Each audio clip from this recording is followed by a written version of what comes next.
Big breaking news చూస్తున్నాం. వివేక హత్య కేసులో కీలక మలుపు తిరిగిందని చెప్పుకోవచ్చు. మరి ఈ కేసులో ఏటూగా ఉన్నటువంటి సునీల్ యాదవ్ కౌంటర్ దాఖలు ప్రస్తుతం చర్చనీయాంశంగా మారింది.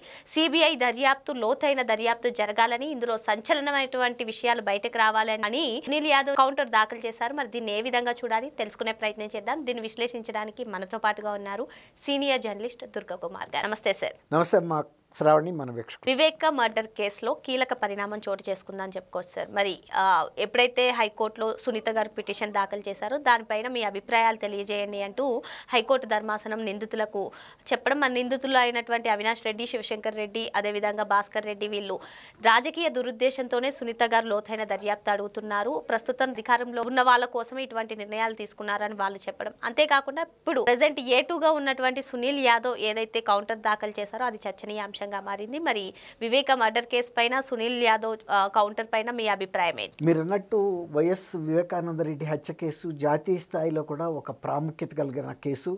తర్వాత ఇంత తీవ్ర జాప్యం జరిగిన కేసు కూడా బహుశా సిబిఐ చరిత్రలో కూడా ఉండకపోవచ్చు. తర్వాత సిబిఐ అధికారులే నిందితులుగా చేసి వాళ్ళ మీద ఫిర్యాదు చేసిన సందర్భం కూడా ఈ అనేక ప్రత్యేకతలు ఉన్నాయి. తర్వాత సిబిఐ అధికారులు అరెస్ట్ చేయడానికి వెళ్ళి ఒట్టి చేతులతో తిరిగి వెళ్ళిపోయిన కేసు కూడా ఈ బహుశా వివేకా గారి కేసే. అట్లా అనేక చరిత్రలు సృష్టించి అనేక మలుపులు తిరుగుతున్నప్పటికీ కూడా ఈ కేసులో బాధితురాలుగా మిగిలిన సునీత్ గారు ఆమె ఎక్కే గడప దిగే గడప అన్ని రాజ్యాంగ వ్యవస్థల దగ్గరికి వెళ్ళటం తప్ప అనుకున్నంత న్యాయం ఆమెకి జరగటం లేదు. ఒక వ్యక్తి ఇంత పెద్ద కేసుని పర్స్యూ చేయటం అనేది చాలా కష్టమైన విషయం, చాలా ఖర్చుతో కూడుకున్న విషయం, చాలా మన ఊహకు అందని విషయం. అది సిబిఐ చేయాల్సిన పనులను కూడా సునీత్ గారు భుజాన్ని వేసుకుని చేసినప్పుడు కూడా అత్యున్నత న్యాయస్థానం సుప్రీంకోర్టు కూడా అభిప్రాయాన్ని వ్యక్తం చేసింది. ఒక అత్యున్నత దర్యాప్తు సంస్థగా ఉన్న మీరు చేయాల్సిన పని ఒక వ్యక్తిగా సునీత్ గారు చేస్తున్నప్పుడు కనీసం మీరు ఆమెకి ఎందుకు మద్దతు ఇవ్వటం లేదని కూడా అడిగింది. అంటే ఆ కేసులో మీరు ఎందుకు ఇంప్లీడ్ అవ్వటం లేదు అని కూడా అడిగింది. అడిగిన సందర్భంలో ఈ నిందితులకి ప్రాణభయం ఉంది, అందువల్ల వాళ్ళకి ఈ కేసు విషయంలో భద్రత కల్పించాలని అడుగుతున్నదామి. ఆ విషయంలో మీరేమంటారంటే ఆ విషయంతో మేము ఏకీభిస్తున్నామని చెప్పారు. అనేక మంది ఈ కేసుకు సంబంధించిన వాళ్ళు అకాల మృత్యు పాలయ్యారు. కాబట్టి ఈ కేసులో అటువంటి ప్రమాదం అయితే పొంచి ఉంది.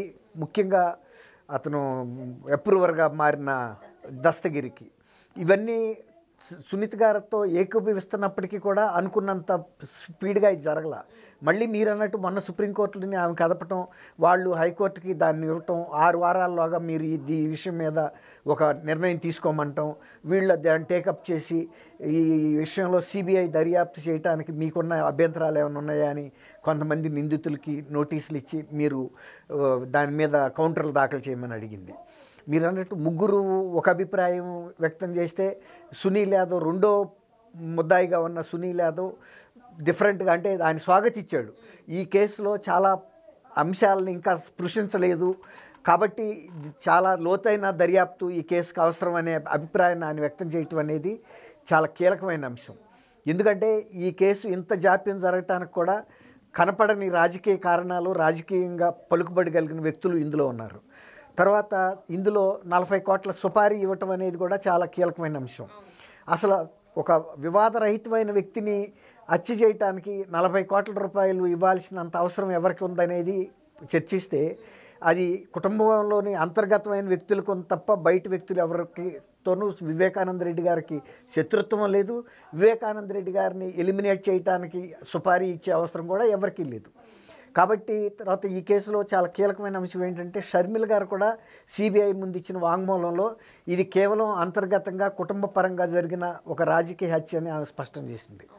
తర్వాత ఇదే అభిప్రాయం సునీతతో కలిసి ఆమె పంచుకుని మొన్న ఎన్నికల్లో కూడా ఈ కేసులో జగన్మోహన్ రెడ్డి పాత్ర ఉంది కాబట్టి జగన్మోహన్ రెడ్డి ఒక అంతకుడు, అలాంటి అంతకుడు మా కుటుంబంలో చేసిన ఇంత ఘోరానికి మీరు మద్దతు ఇవ్వద్దు, ఆయన గనక గెలిస్తే మా ప్రాణాలకి హాని ఉందని వాళ్ళిద్దరూ బహిరంగంగా ప్రకటించారు.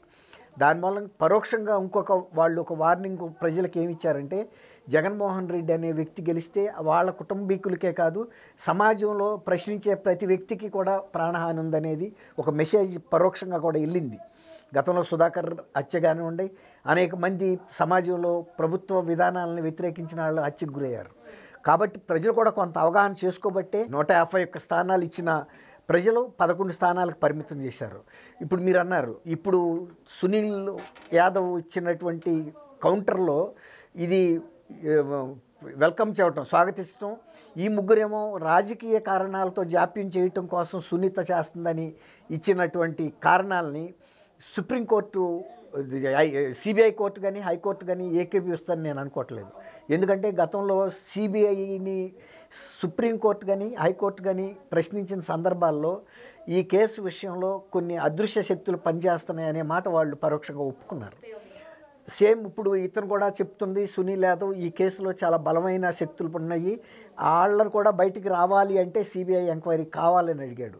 అందులో సిబిఐ కుటుంబ సభ్యుడు కాదు, వీళ్ళంతా కుటుంబ సభ్యులు, వీళ్ళకి రాజకీయ ప్రయోజనాలు ఉన్నాయి, ఆర్థిక ప్రయోజనాలు ఉన్నాయి, కుటుంబ ప్రయోజనాలు ఇమిడి ఉన్నాయి. కానీ సునీల్ బయట వ్యక్తి. కాబట్టి సునీల్ అంత పెద్ద నేరారోపణ ఎదుర్కొంటూ కూడా స్వాగతిస్తున్నాడు అంటే ఖచ్చితంగా ఇతర కారణాలు ఉన్నాయి అనేది ఏ న్యాయమూర్తికైనా న్యాయస్థానానికైనా తెలుస్తుంది. మీరు చెప్పినట్టుగానే ఈ కేసులో ప్రధాన నిందితుడు అంటే A2గా ఉన్నటువంటి సునీల్ యాదవ్ అమ్మో ఇంకా లోతైన దర్యాప్తు చేయాల్సిన అవసరం ఉంది అంటున్నారు. అంటే ఈవెన్ అభియోగాలు ఉన్నప్పటికీ కూడా మీరు చెప్పిన విధంగా ఆయన స్వాగతిస్తున్నారు.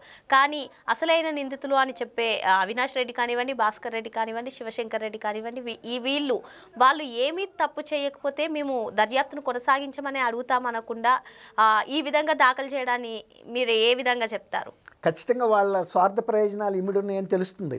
ఇప్పుడు సునీతకి జరిగింది అన్యాయం, సునీత తండ్రిని కోల్పోయింది.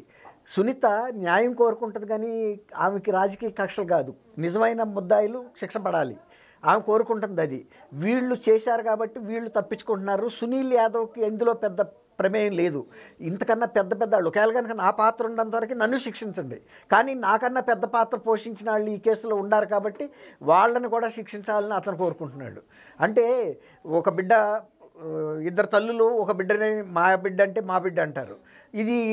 ఈ వివాదం రాజుగారి దగ్గరికి వెళ్తుంది. రాజుగారి దగ్గరికి వెళ్తే అక్కడ పరిష్కరించడానికి ఆయనకు కూడా ఏమి తట్టదు, ఇద్దరు ఈక్వల్గా వాదిస్తున్నారు, నా బిడ్డ అంటే నా బిడ్డని. అప్పుడు మంత్రి గారు అంటాడు రేపటికి వాయిదా వేయండి అంటాడు. వాయిదా వేసిన తర్వాత అప్పుడు మంత్రి రాజుగారితో చెప్తాడు, రేపు సభలో మీరు బిడ్డని కోసి శిరసగం ఇస్తానండి అనగానే అసలు తల్లి కొయ్యొద్దు, ఆ బిడ్డని అవతలకి ఇచ్చేయమంటుంది.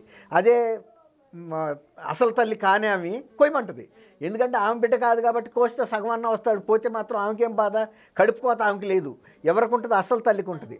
అట్లాగే ఇప్పుడు సునీల్ యాదవ్కి ఏంటంటే నేను ఈ బయట వ్యక్తిని, అసలు ఈ నడిపిన తతంగం అంతా కుటుంబీకులు నడిపారు, రాజకీయ లబ్ధి పొందారు, కుటుంబంలో వివేక అడ్డాన్ని తొలగించుకున్నారు, కానీ నింద ఎక్కువ నా మీద మోపారు ఇప్పుడు. కాబట్టి వాళ్ళతో పాటు సమానంగా నేను శిక్ష అనిపించినా పర్వాలేదు, కానీ వాళ్ళు తప్పించుకెళ్ళిపోయి నేను శిక్ష పడితే అతనికి ఆ బాధ ఉంటుంది.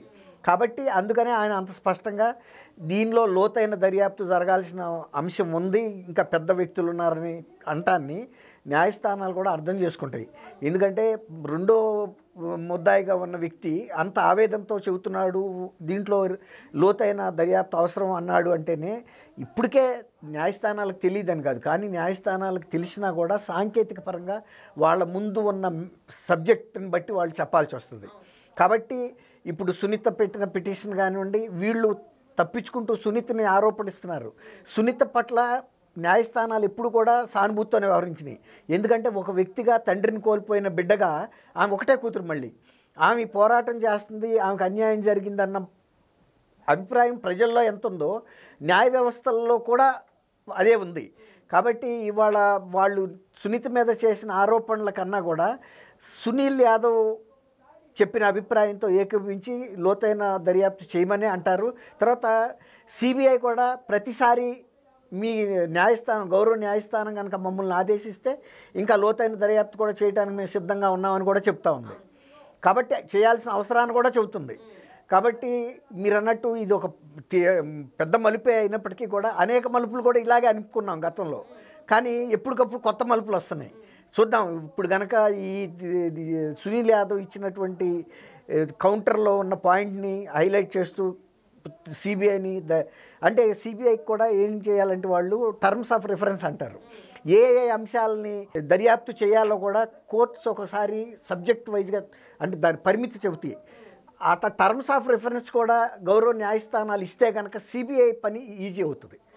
అది ఎందుకంటే మాటికి ఒక 2 అడుగులు ముందుకేసి మళ్ళీ సిబిఐ కోర్టు ఇంకా చూడకుండా ఒకేసారి టర్మ్స్ ఆఫ్ రిఫరెన్స్ ఎంత పరిధి వరకు ఈ కేసుని పరిశోధించాలన్న అంశాలను కూడా గౌరవ కోర్టు కనుక నిర్ణయిస్తే ఈ కేసు త్వరితంగా పరిష్కారం అవుద్దని అనుకోవచ్చు మనం. మరి ఏదేమైనప్పటికీ వివేక హత్య కేసులో ఇది ఒక కీలక పరిణామం అని, మరి ఈ కేసు ముందు అడుగు పడే అవకాశాలు ఎక్కువగా కనిపిస్తున్నాయని దుర్గకుమార్ గారు చెప్తున్నారు. మరో అంశంతో మళ్ళీ కలుద్దాం. Thank you sir. Thank you అమ్మ శ్రావణి, మన వీక్షకులకు కూడా.